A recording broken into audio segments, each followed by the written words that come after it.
இது பாரு பங்காரி, அந்த தேவிகா தலைகீழ நின்னு பிடிவாதம் பிடிச்சாலும் நீ அவளை கல்யாணம் பண்ணிக்க கூடாது. நான் உன்னை எச்சரிக்கிறேன்.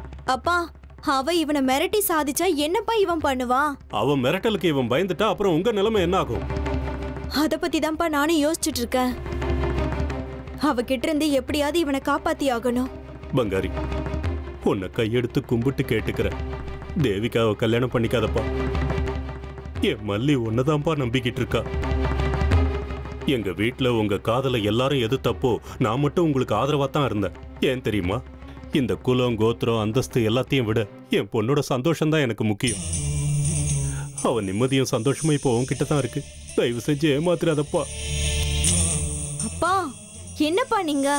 பங்காரி கெட்டவன் இல்லப்பா. நீங்களே இப்படி பேசுனீங்கன்னா அவன் இப்போ குழம்பி போயிட மாட்டானா?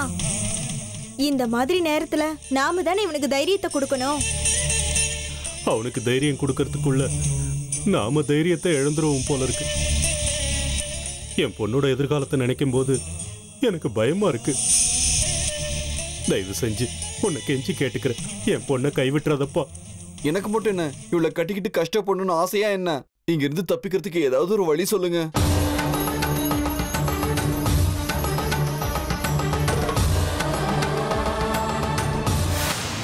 தட்சணநாதனுக்கு நான் பூஜை பண்றேன். சிவனுக்கும் அந்த அம்மனுக்கும் சேர்த்து நான் பூஜை பண்றேன்.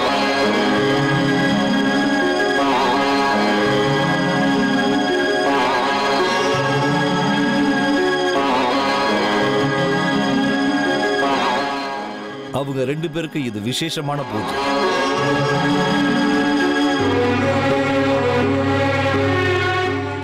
பூஜைக்கு தேவையான ஏற்பாடுகளை பண்ணுங்க.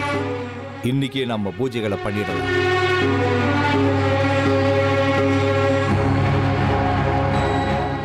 அதுக்கப்புறம் நாம புதையலை எடுக்கலாம். அப்படின்னா அந்த புதையல உங்க ரெண்டு பேருக்கும் பங்கு வேண்டாம்ல? உங்ககிட்ட இருந்து எங்களுக்கு சல்லி காசு கூட வேண்டாம். எங்களுக்கு தேவை விக்கிரகம் மட்டும்தான். புதையலை கொண்டு வந்து உங்க வீட்டில் சேர்க்கறது எங்களுடைய பொறுப்பு.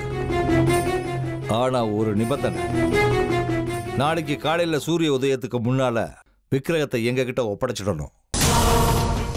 ஏமாத்த முயற்சி பண்ணா நாங்க கெட்டவங்களா மாற வேண்டி வரும். நானும் கொடுத்த வாக்க மீறவ கிடையாது, நீங்களும் மீறக்கூடாது. நாங்க கொடுத்த வாக்க என்னைக்கும் மீற மாட்டோம். அதுல உங்களுக்கு எந்த சந்தேகமும் வேண்டாம். ஆனா ஒரு விஷயத்தை மட்டும் ஞாபகம் வச்சுக்கங்க, நாங்க ரெண்டு பேரும் நல்லவங்களுக்கு நல்லவங்களா, கெட்டவங்களுக்கு கெட்டவங்களா இருக்கிறவங்க.